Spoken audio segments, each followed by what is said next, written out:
Pepe y amigos de Cultura Digital. Hola Axel, ¿cómo estás? ¿Por qué tan feliz hoy? Hoy estoy muy contento porque vamos a platicar de cómo la tecnología ha permitido apoyar ciertas causas. ¡Wow! Entonces hoy hablaremos de algo así como activismo en la era digital. Así es, aunque su nombre es ciberactivismo y hoy aprenderemos cómo surgió, cuál ha sido su evolución, cuáles han sido los movimientos más emblemáticos y cómo podemos emprender una campaña para ayudar a una persona o una causa. Por ejemplo, a mí me gustaría hacer algo para la protección de los animales. ¿A ti qué te gustaría apoyar? A mí me gustaría contribuir en algo como de protección de especies de flora en México. Muy bien, entonces empecemos el programa de hoy. ¡Que corra el reportaje!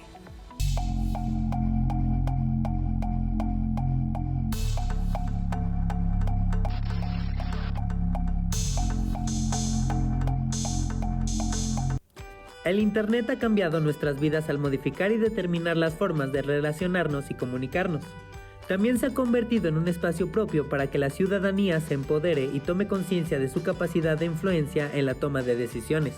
En pocas palabras, los ciudadanos se han apoderado de la tecnología para convertirla en una herramienta cívica. De hecho, el ciberactivismo surge con el objetivo de difundir un mensaje aprovechando las ventajas de las plataformas digitales de velocidad, viralidad y horizontalidad.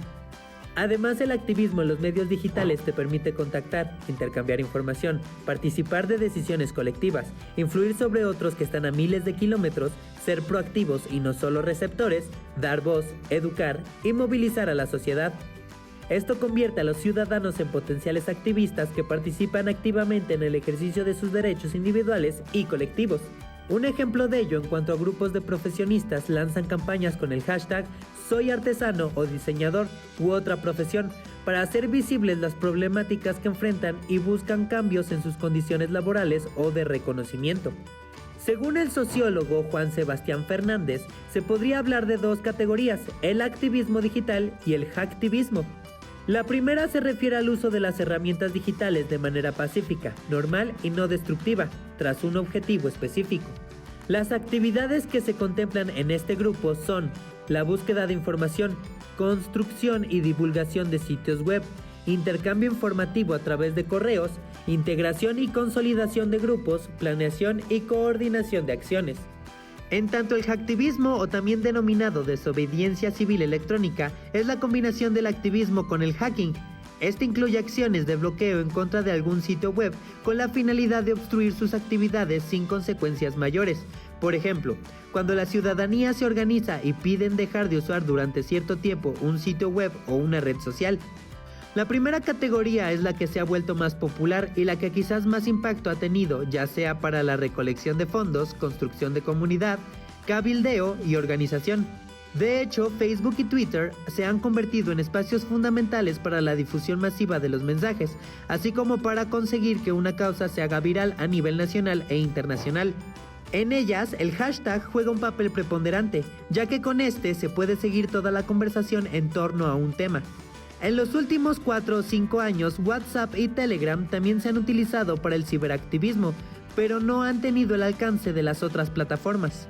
Además de las redes sociales, han surgido sitios web como change.org y avas.org, entre otros, que han expandido las posibilidades de generar peticiones e iniciativas recogiendo firmas de adhesión y así contribuir al activismo digital.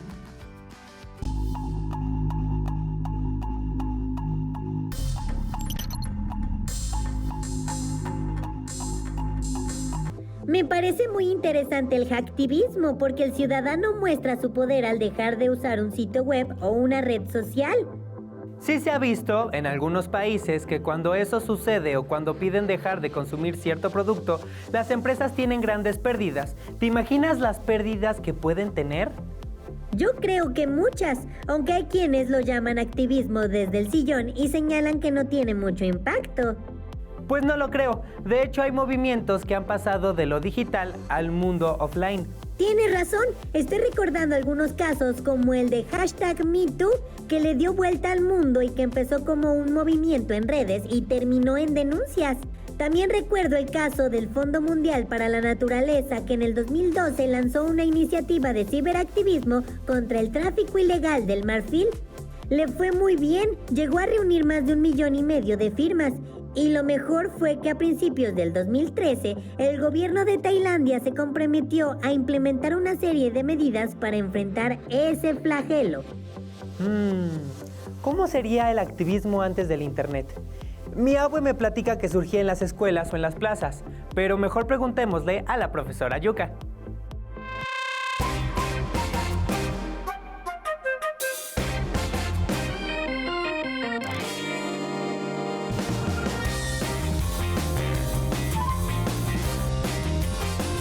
Hola, chamaco, ¿qué te trae por acá, ne?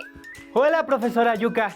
Vengo a que me muestre cómo era el activismo antes del internet. Agárrate, niño, porque haciendo memoria haremos un viaje muy largo de unos 8,000 años. ¿En dónde estamos? En el período neolítico. ¿Y por qué estamos aquí? Pues porque el ser humano siempre ha estado presente en algún tipo de activismo social. ¿Cómo? Pues, por ejemplo, los pobladores del Egeo habían pasado de ser posibles recolectores de comestibles para convertirse en grandes agricultores, lo que implica una evolución en su estructura social que solo lo da el activismo. Alguien debió de descubrir que si enterraban una semilla, pues creció una planta. Esa persona debió de hacer activismo para convencer a su comunidad de que probaran. Más adelante, ahí en la edad del bronce, se dio un cambio importante. El patriarcado es sustituido por el matriarcado. Es decir, que el papel de la mujer pues se vuelve mucho más importante en la sociedad, lo cual seguramente también fue producto de acciones activistas.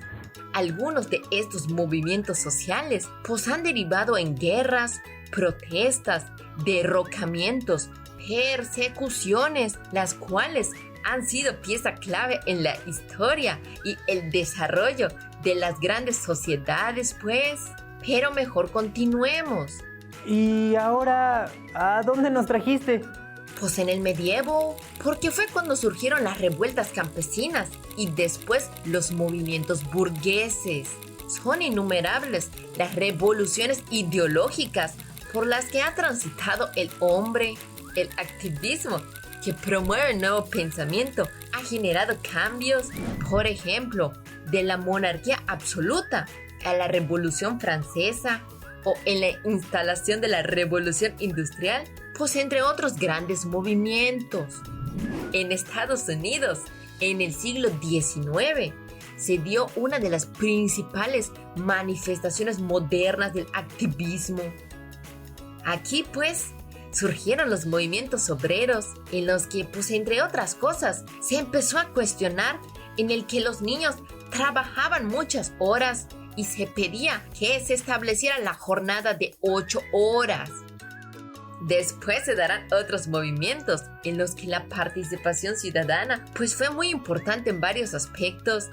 Por ejemplo, como apoyo a los soldados que combatieron la Primera y Segunda Guerra Mundial o a sus familias porque perdían a sus seres queridos en esas confrontaciones. Me encantó el viaje. No pensé que fuera tan antiguo el tema del activismo. Qué bueno que te gustó, ¿ne? Espero que sea de gran utilidad.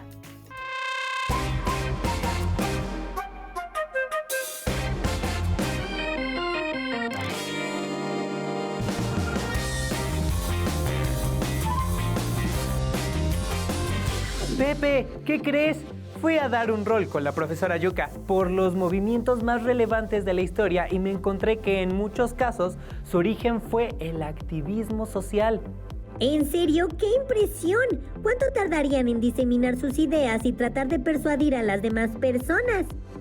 Ni idea, pero me imagino que fueron procesos muy largos. Lo que a mí más me impresiona es que las personas se organizaban y comunicaban con las herramientas que tenían a la mano y así convocar a movimientos sociales para cambiar su entorno. Vamos a conocer más de todo el abanico de posibilidades que tenemos con el ciberactivismo con nuestra especialista.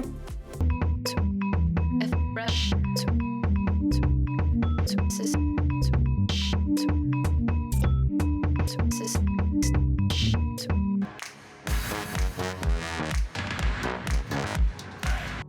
Gracias, Axel, por la invitación. Pues soy Alberto Escorcia, soy periodista en redes sociales. Soy pionero en documentar cómo la gente se organiza en redes sociales. Comencé a hacer esto en el 2008, cuando apenas las redes sociales que ahorita conocemos como Twitter, Facebook, estaban empezando a ser adoptadas en el mundo. Y me interesé en ello porque yo pensaba que esto iba a ser totalmente histórico. Estas grandes movilizaciones que se hicieron en Irán en 2009, en la India en 2008 y en México en 2009, que de pronto en una hora había miles de personas tuiteando, pero al mismo tiempo haciendo cosas en la calle, me pareció algo pues fenomenal, como una evolución de la protesta. Y después, en 2014, pues me empecé a dedicar cómo los gobiernos se dedican a evitar que la gente se organice, ¿no? Usando bots, usando amenazas, que son dos caras de la moneda. ¿Qué ventajas ofrece el activismo digital respecto al activismo offline? Es que generalmente se suman a las protestas o a las acciones que organizan los activistas desde fuera del país, muchas de las personas que emigraron de ese país, ¿no? Y de esa forma se vuelve internacional. Aquí lo vivimos con el movimiento Yo Soy 132, con las protestas en 2008 por la reforma energética. Y las ventajas que tiene es eso, es que se amplifica, y se amplifica masivamente y de forma casi automática. Y es de esta forma que estas grandes protestas se convierten en un tema mundial y global, y de esa forma ocurren los cambios. En las protestas, para ser justos, siempre ha habido un medio de comunicación que las amplifica y que las articula. O sea, antes de las redes sociales existía, por ejemplo, la televisión o digamos los famosos boteos, ¿no? En el caso de México. Pero sí redujo los tiempos las redes sociales. Antes un movimiento tardaba hasta 3 o 4 meses o 6 meses, y eso implicaba que el movimiento se tuviera que mantener vivo ese tiempo. Y en el caso de los movimientos digitales, estos movimientos digitales, Axel, se llaman movimientos red, es el nombre correcto académicamente. Movimientos red porque al mismo tiempo de que está la manifestación, se crea una red y esa red se alimenta entre sí. No hay líderes. La característica de estos movimientos es que se van creando redes que van apoyando, y estos movimientos pueden nacer tan rápido como en 5 minutos. O sea, desde las protestas en Egipto en 2011, en México 2009, el Yo Soy 132. ¿Por qué unos movimientos se hacen virales y otros no? Tiene que ver con algo que se llama topología. La topología es la forma en cómo se transmite la información de ese movimiento. Generalmente los movimientos que no tienen mucho eco y que no tienen mucho éxito son aquellos que tienen una forma jerárquica. Esto es muy común, por ejemplo, en las agencias de publicidad o en los partidos políticos, y generalmente un movimiento viral no nace de la convocatoria de una persona, sino que sale de varias que se dan cuenta que algo está pasando y que de una forma, el término correcto se llama sincronización, se da esta sincronización y nacen grandes movimientos. Y es cuando, sin conocerse, llegan a un consenso de crear un hashtag. Nacen desde el principio de una sincronización colectiva, y los que no tienen éxito nacen siempre desde arriba hacia abajo y nunca van a funcionar porque son por encargo, porque son pagados o porque simplemente pues tienen la intención de manipular. Y esa es la ventaja de las redes, que no permiten que se expanda algo que es diseñado. Solamente lo espontáneo es lo que logra la viralidad de la acción.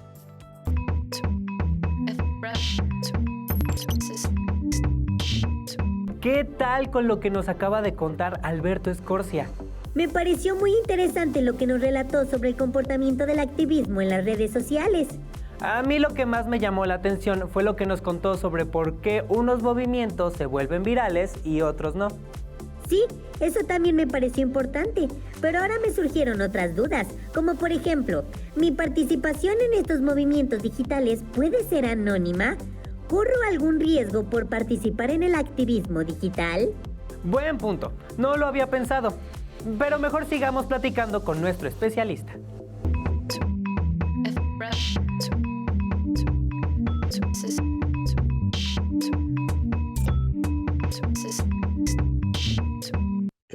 La participación de los jóvenes en estos movimientos tiene un gran impacto porque vienen a renovar con técnicas. Estos movimientos tienen la característica que son intergeneracionales. Por ejemplo, si los afectados de la protesta son de un grupo de edad, por ejemplo, son trabajadores, Vamos a recordar la protesta en red del Sindicato Mexicano de Electricistas en el 2009, que fue mitad offline, mitad digital.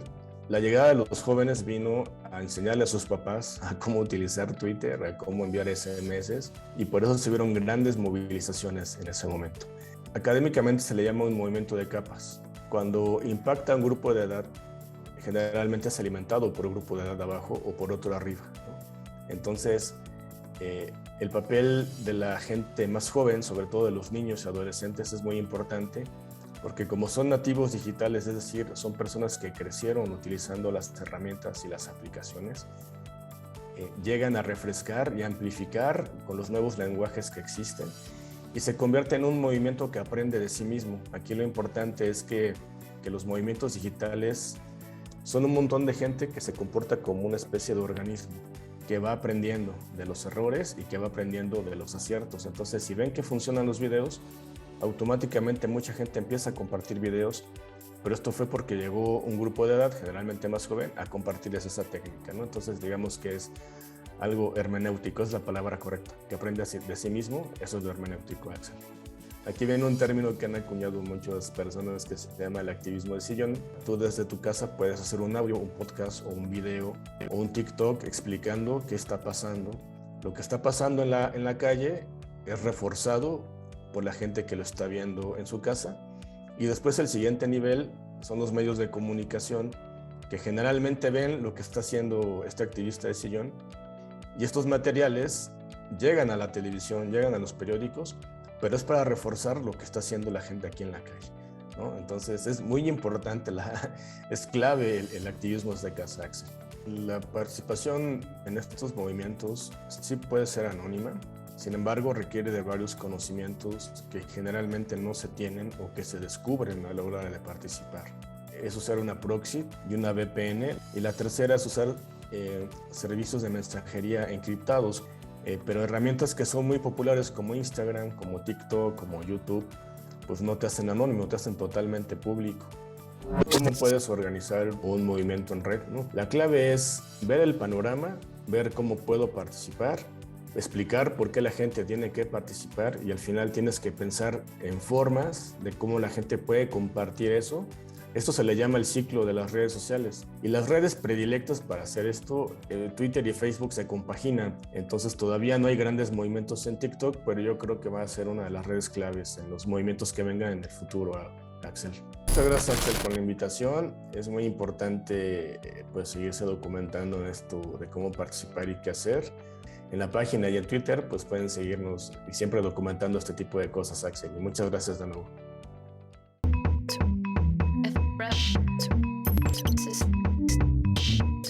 Muchas gracias, Alberto, por la excelente información que nos acabas de compartir.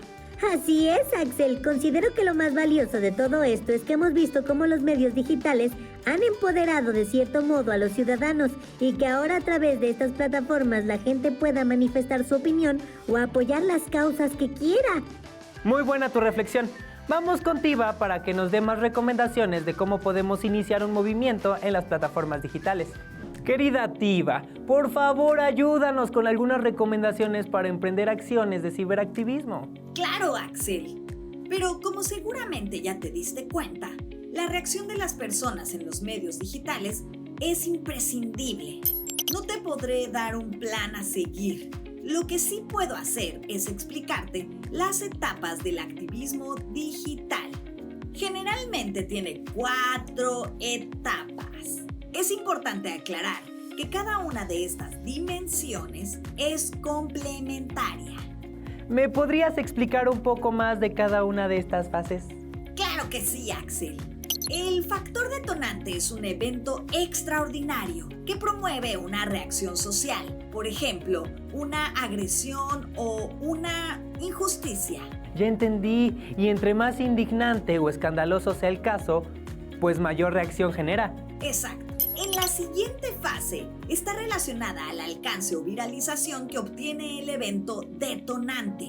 Una vez que el grupo de activistas ha generado una reacción masiva, se comienza a construir una comunidad en línea.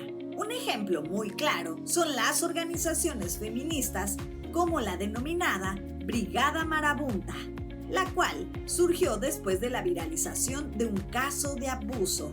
Y por último, la respuesta física se refiere a cuando un movimiento o protesta que surgió en el mundo digital pasa al offline, tales como marchas, bloqueos o paros.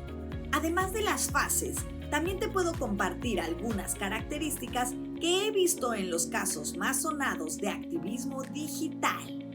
Lo que yo he observado es que siempre tienen una estrategia a corto, mediano y largo plazo, en la que confluyen diversas acciones y muchas otras campañas. Algo muy importante es que tienen una estructura participativa en la que todos los miembros pueden sumar ideas. También cuentan con objetivos claros y específicos para invitar a la acción. Algo que he notado es que la documentación se genera de forma colaborativa y eso permite a las personas interesadas conocer más del problema desde diferentes perspectivas. Otro aspecto a considerar es que el éxito no lo asume una persona, sino que es de la comunidad, es colectivo. Quizás lo fundamental o determinante para que un caso se vuelva viral es elegir un momento social, político o económico que permita la visibilización de la causa que queremos movilizar. Excelente, Tiva. Muchas gracias por la explicación. De nada, Axel. Ojalá esta información te sirva para la próxima que quieras realizar o apoyar una acción de ciberactivismo. ¿Qué te parecieron las recomendaciones de Tiva? Muy buenas. Ahora ya sabemos que una acción de ciberactivismo es de cierto modo imprescindible, pero tiene una estructura basada en 4 fases, y conocer esto nos podría ayudar si queremos apoyar o crear una actividad para contribuir a una causa. Exacto. Yo con lo que me quedo de este programa es que no hay excusas para apoyar las causas que queramos. Ahora con las herramientas digitales podemos contribuir con tan solo compartir. Así que es momento de ser más empáticos.